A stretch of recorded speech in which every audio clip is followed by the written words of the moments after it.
Today in St. Catharines, designs were unveiled for the Welland Canal Fallen Workers Memorial. The long overdue memorial will finally commemorate the lost lives in the construction of the Welland Canal.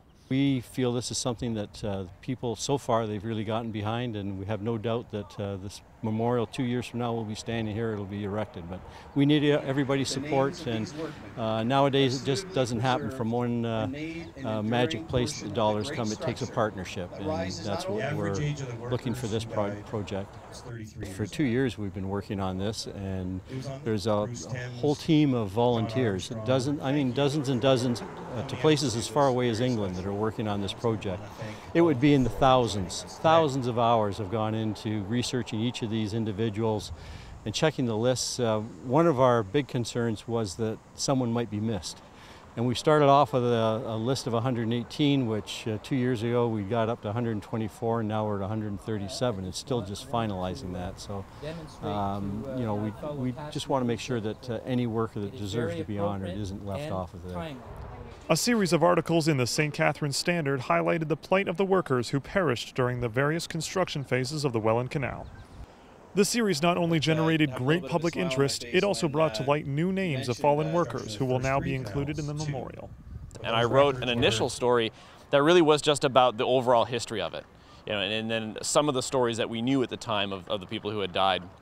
Reader response was fairly tremendous.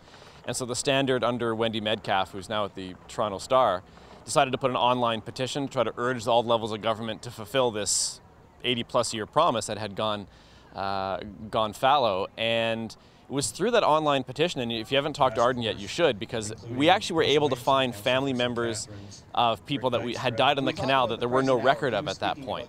And so the petition became this gateway to reach out to family members of the workers who died. After a call for submissions, the committee selected a Toronto-based artist to undertake the memorial project. I mean, you could say the first inspiration comes from the subject itself. Looking into the lives of these men who died tragic and violent deaths.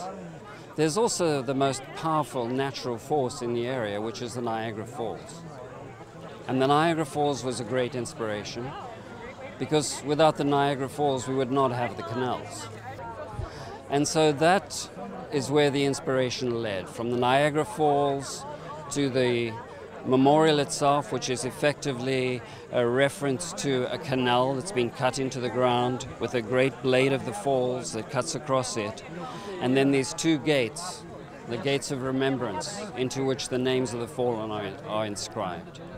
By the completion of the Welland Canal, 137 people had died on the job, making it the highest number of fatalities on a government-sanctioned infrastructure project. I think that for them it's going to be some sense of closure, even though we're now a generation or two away from those incidents. I think for them it's going to be a sense of closure and a sense of recognition of what they lost to the construction of the canal, and it's absolutely worthwhile. There's almost 50 men for which there isn't even a marker in a cemetery. So they've basically been forgotten in so many ways. So through this memorial we're going to right all of the past and get this done. It might be 85 years late, but better late than never. Attention now turns to fundraising. Let's hope that the excitement from today's unveiling will help aid in reaching the funding goal of $450,000. If all goes according to plan, the memorial will be complete in 2017. From St. Catharines reporting for The Source, I'm Mitchell Glass.